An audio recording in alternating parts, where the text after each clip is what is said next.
Hi friends, welcome to మన Bommarillu. Upcoming రివ్యూలోకి వెళ్ళిపోదాం. గగన్ భూమిని ఎట్టి పరిస్థితుల్లో అయినా కాపాడాలి అని సూర్య తన్ని కొడుతున్న చావుకు ఎదురు వెళ్ళి భూమిని పరిగెత్తుకుంటూ తన బాంబ్ పెట్ట జాకెట్ని ఇంకా అలా రిమూవ్ చేసేసి దూరంగా విసిరేస్తాడు. బాంబ్ అనేది దూరంగా బ్లాస్ట్ అవ్వడంతో ఇంకా అలా సూర్య దగ్గరికి వస్తాడు గగన్. ఎందుకు మేమంటే నీకు అంత కక్ష? మా ప్రాణాల్ని ఎందుకు తీయాలనుకుంటున్నావు? నా జోలికి వచ్చినా నేను వదిలేస్తానేమో, కానీ నా ప్రాణమైన భూమి జోలికి ఇంకొకసారి వస్తే నిన్ను ఖచ్చితంగా చంపేస్తా అని చెప్పి గట్టిగా కొడుతూ ఉంటే ఇంకప్పుడే గగన్ పోలీసులకి కాల్ చేస్తాడు. అలా ఎస్పీ సూర్యాని బాగా కొట్టిన తర్వాత పోలీసులకి అప్పచెప్పి అరెస్ట్ అయ్యేలా చేస్తాడు. భూమి గగన్ వైపు చూస్తూ ఉంటుంది. భూమి, ఇప్పుడు నేను మాట్లాడిన ప్రతి మాట నీకు ప్రేమగా నీ కళ్ళల్లోకి చూసి చెప్పాలి అనుకున్నాను, కానీ కుదరలేదు. కేవలం సూర్యతో చెప్తుంటే నువ్వు వినాల్సి వచ్చింది. కానీ నేను మాట్లాడిన ప్రతి మాట నిజం. నువ్వంటే నాకు చాలా ఇష్టం భూమి. నేను నిన్ను కండిషన్స్తో ప్రేమించడం లేదు, మనస్ఫూర్తిగా ప్రేమిస్తున్నాను అని గగన్ చెప్పడంతో భూమి గగన్ని హ్యాపీగా హక్ చేసుకుంటుంది. అలా ఇద్దరు ఇంటికి రీచ్ అవుతారు.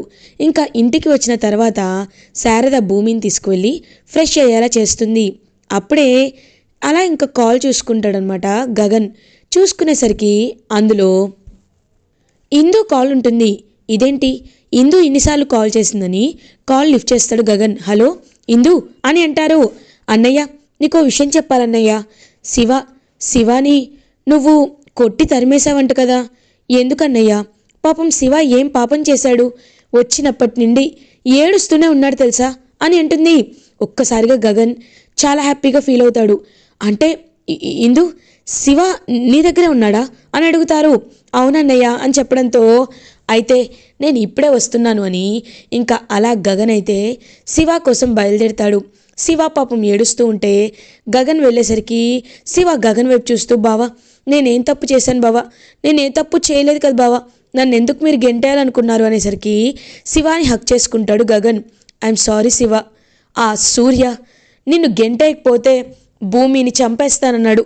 అందుకే తప్పని పరిస్థితుల్లో భూమిని కాపాడుకోవడానికే నిన్ను గెంటేశాను తప్ప నీపై నాకు ఎలాంటి చెడు అభిప్రాయం లేదు. నువ్వు మా ఇంటి అల్లుడివి, నువ్వు నా చెల్లెలికి కాబోయే భర్తవి. అలాంటప్పుడు నిన్ను నేనెందుకు గెంటేస్తాను? ఇకపై ఎప్పటికీ నిన్ను అవమానించను. రా ఇంటికి వెళ్దాం అని ఇంకా అలా శివాని గగన్ ఇంటికి తీసుకువెళ్తాడు.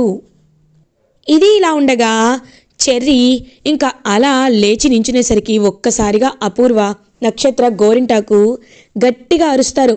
హలో హలో, ఎందుకు అరుస్తున్నారు? ఓ, ఇది బ్లడ్ అనుకున్నారా? కాదు, పక్కనే ఉన్న టొమాటో సాస్ ప్యాకెట్. మీ గురించి నాకు బాగా తెలుసు, అందుకే మీకు ఒక చిన్న జలకిద్దామని, భూమి ఎక్కడుందో బయట పెట్టిద్దామని ఇలా డ్రామా వేశాను. అత్తయ్య, మీకు విషయం తెలుసా? మీరు ఇలా వస్తారని, నాతో గొడవ పడతారని తెలిసే ఫ్లవర్ వాజ్ వెనకాల సీక్రెట్ కెమెరాని సెట్ చేశానన్న అత్తయ్య.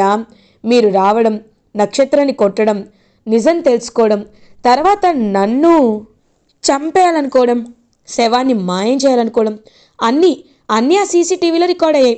ఆ కెమెరాని నేను ఒక్కసారి మావయ్య కప్ప చెప్తే ఏం జరుగుతుందో నాకంటే మీకే బాగా తెలుసు అని అంటాడు చెర్రీ. చెర్రీ, అలా చేయద్రా అని అంటుంది అపూర్వ. హలో, చిన్నప్పటి నుండి మీరు నన్ను పెంచారు, అలా అని అల్లుణ్ణి రేయనకూడదు కదా. ఇకపై నక్షత్ర ఎలా నాతో వినయంగా ఉందో మీరు కూడా నాతో అంతే వినయంగా ఉండాలి. లేకపోతే అని అనేసరికి, అయ్యో చెర్రీ గారు, మీతో వినయం లేకుండా ఇంకెవరితో ఉంటారులేండి అని అంటుంది గోరింటాకు. వావ్, నువ్వు ఒక్కదానివే నా మాటల్ని కరెక్ట్గా అర్థం చేసుకుంటావు గోరింటాకు. ఇవాటి నుండి భార్యగా నా నక్షి డార్లింగ్, వినయంగల అత్తగా అపూర్వ ఖచ్చితంగా నన్ను చూసుకుంటారు. ఏంటత్తయ్య, ఓకేనా? సరే అయితే నక్షి డార్లింగ్, నా కాలు నొక్కడం మధ్యలో ఉన్నావు కదా, ఇప్పుడొచ్చి పూర్తిగా మసాజ్ చేయి అని చెప్పి అలా అక్కడి నుండి నక్షత్రాన్ని తీసుకొని వెళ్ళిపోతాడు. అపూర్వ మళ్ళీ చెర్రీ దగ్గర లాక్ అయినందుకు చాలా ఇరిటేటింగ్గా ఫీల్ అవుతుంది. ఇది ఇలా ఉండగా మార్నింగ్ అవుతుంది. గగన్, భూమి, శివ, పూరి, శారద డైనింగ్ హాల్లో మాట్లాడుకుంటూ ఉంటారు. ఇంకలా శారద అందరికీ టిఫిన్ వడ్డిస్తూ ఉంటే అప్పుడే ఇంక భూమి గగన్ వైపు చూస్తూ, బావా నీకు ఈ టిఫిన్ అంటే చాలా ఇష్టం కదా, ఇదిగో ఈ చట్నీ నేనే చేశాను అని భూమి గగన్కి వడ్డిస్తూ ఉంటే, అందుకేనా ఇంత టేస్టీగా ఉంది అని అంటాడు గగన్. అబ్బో ఇప్పుడు నీ భార్య చట్నీ చేసి పెట్టిందని ఈ అమ్మ వేసిన ఇడ్లీలను మర్చిపోయావా గగన్ అని అంటుంది శారద. అమ్మ, నాకు నువ్వు, భూమి, పూరి ముగ్గురు 3 ప్రాణాలు. ఇప్పుడు శివ కూడా యాడ్ అయ్యాడు. మీరు నా ఫ్యామిలీ, మిమ్మల్ని నేను ఎలా వదులుకుంటాను అని గగన్ హ్యాపీగా నవ్వుతూ ఉంటాడు. శివ అదంతా వింటూ, బావని నేను మోసం చేస్తున్నానా? నిజంగా బావ నా గురించి ఎంతో ఆలోచిస్తున్నాడు. నేను పూరిని మనస్ఫూర్తిగా ప్రేమిస్తున్నాను అనుకుంటున్నాడు. కానీ నాకు పూరి అంటే ఇష్టం లేదని, నాకు బిందు అంటే ఇష్టమని ఎవరికీ చెప్పుకోలేను. ఆఖరికి అక్కకి చెప్పుకొని అక్కకిప్పుడు మెంటల్ టెన్షన్ పెట్టలేను. బిందు నా జీవితంలో రాసి పెట్టి ఉండాలని మనస్ఫూర్తిగా కోరుకుంటున్నాను. కానీ బిందు నాకు దక్కుతుందో లేదో తెలీదు. ఇటువైపు బావ కుటుంబాన్ని చాలా బాధ పెడుతున్నాను అని లోపలే కుమిలిపోతూ ఉంటాడు శివ. శివ, ఏం ఆలోచిస్తున్నావు? ఓ, పెళ్ళి గ్రాండ్గా జరిపిస్తారా లేదా అనా? ఎంగేజ్మెంట్ ఇంట్లో జరిగింది శివ. పెళ్ళికి అంగరంగ వైభవంగా ఎన్ని కోట్లైనా పర్లేదు ఖర్చు పెట్టి నేను చేస్తాను అని అంటారు గగన్. పెళ్ళికి బంధువులు, మిత్రులు, ఫ్రెండ్స్ అందరూ వస్తారు అని అంటాడు గగన్. అది మాత్రమే కాదు, సూపర్ స్టార్స్ని అందరినీ, ఎవరైతే పెద్ద పెద్ద స్టార్ హీరోస్ ఉన్నారో వాళ్ళని కూడా నా చెల్లెలి పూరి పెళ్ళికి ఇన్వైట్ చేస్తాను.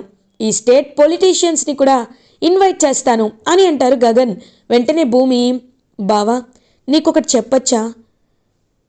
పెళ్ళికి ఎంతమంది బంధుమిత్రులు వచ్చారు, ఎంతమంది గెస్ట్స్ వచ్చారు, ఎంతమంది పెద్ద పెద్ద వాళ్ళు వచ్చారు అనేది ఎవరు పట్టించుకోరు బావా.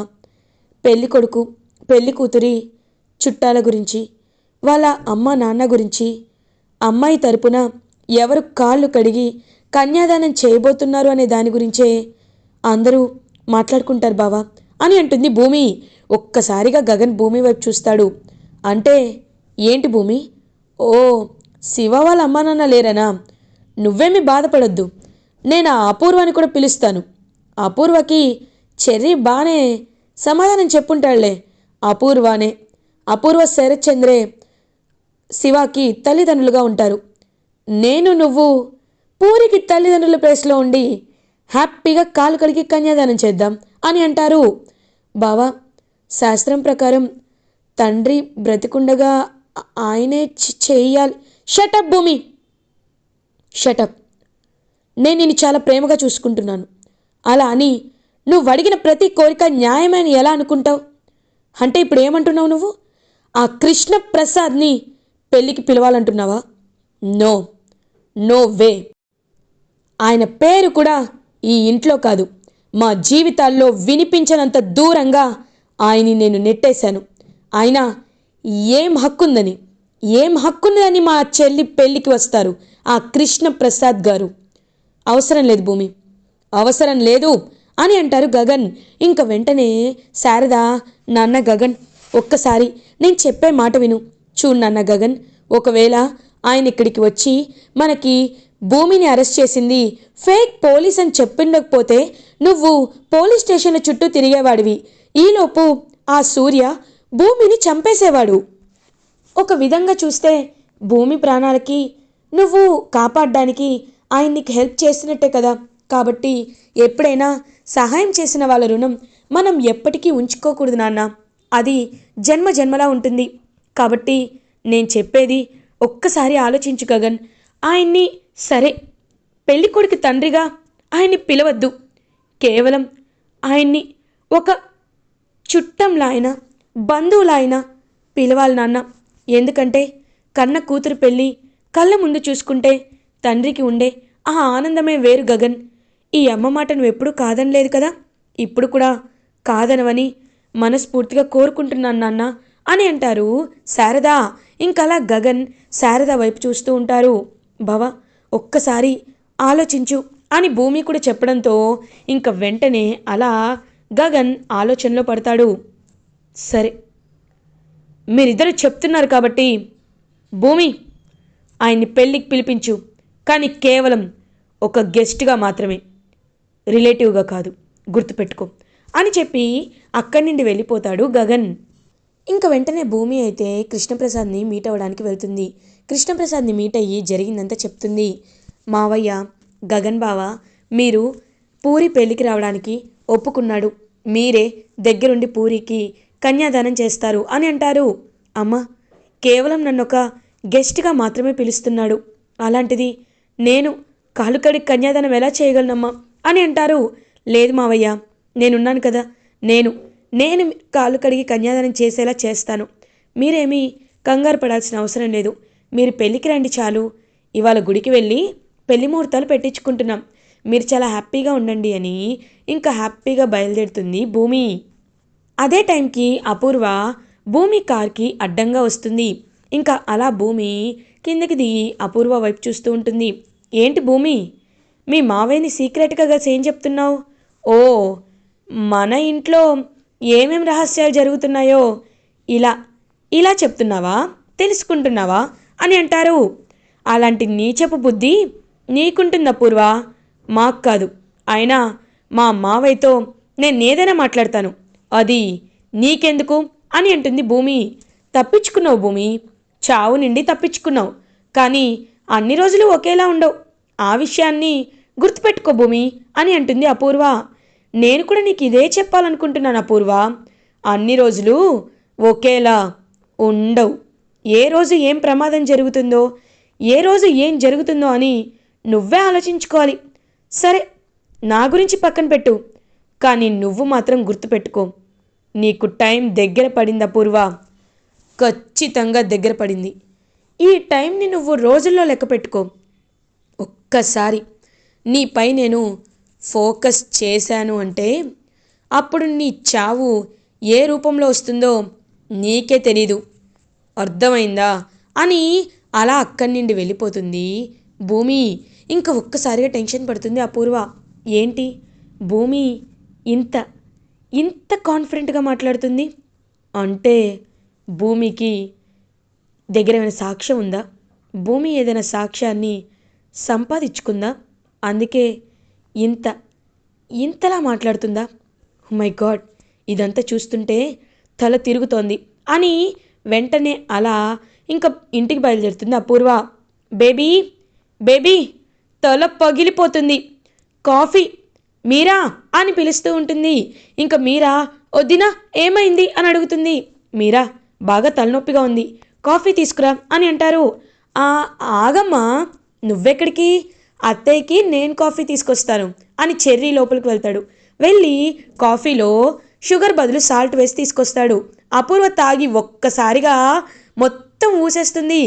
ఏంటిది అని అడుగుతుంది అపూర్వ. ఏమైంది అత్తయ్య, కాఫీ అడిగారు కదా అని అంటాడు చెర్రీ. ఎవరైనా దీన్ని కాఫీ అంటారా అని అంటుంది. ఓ, ఈ ఎండన పడొచ్చారు కదా, మజ్జిగిద్దాం అనుకున్నాను, ఆ లోపు మీరు కాఫీ అడిగారు కదా, అందుకే షుగర్ బదులు సాల్ట్ వేసేసాను. అయ్యో, టార్చర్గా ఉందా? ఏమీ చేయకపోయినా టార్చర్ అనుభవిస్తూ ఉంటే ఎలా ఉంటుందో ఇప్పుడు మీకు తెలిసొచ్చిందా? మరి ఇన్నాళ్ళుగా మేమెంత టార్చర్ పడాలి? మా నాన్నని భయపెట్టి బెదిరించి ఈ ఇంట్లో ఇల్లరికపు అల్లుడిగా చేతులు కాళ్ళు కట్టేసి క్షణక్షణం అవమానిస్తూ ఉంటే, మమ్మల్ని పని పాట లేని వెధవల్ల క్రియేట్ చేస్తూ ఉంటే మరి మాకెంత కోపం రావాలి, మాకెంత పౌరుషం తన్నుకు రావాలి అపూర్వ అత్తయ్య. ఇది కేవలం శాంపుల్ మాత్రమే, ఇలాంటివి మీకు రోజు జరుగుతూనే ఉంటాయి, ఎంజాయ్ చేయండి, వెళ్తున్నా అని చెర్రీ అక్కడి నుండి వెళ్ళిపోతాడు. కాఫీ కప్పుని విసిరికొట్టి కోపంతో రగిలిపోతూ ఉంటుంది అపూర్వ. ఇలా ఎపిసోడ్ ఎండ్ అవుతుంది. ఫర్దర్ ఎపిసోడ్ రివ్యూస్ ముందుగా మీకు కావాలి అనుకుంటే మా ఛానల్ని సబ్స్క్రైబ్ చేసుకోండి. Thanks for watching.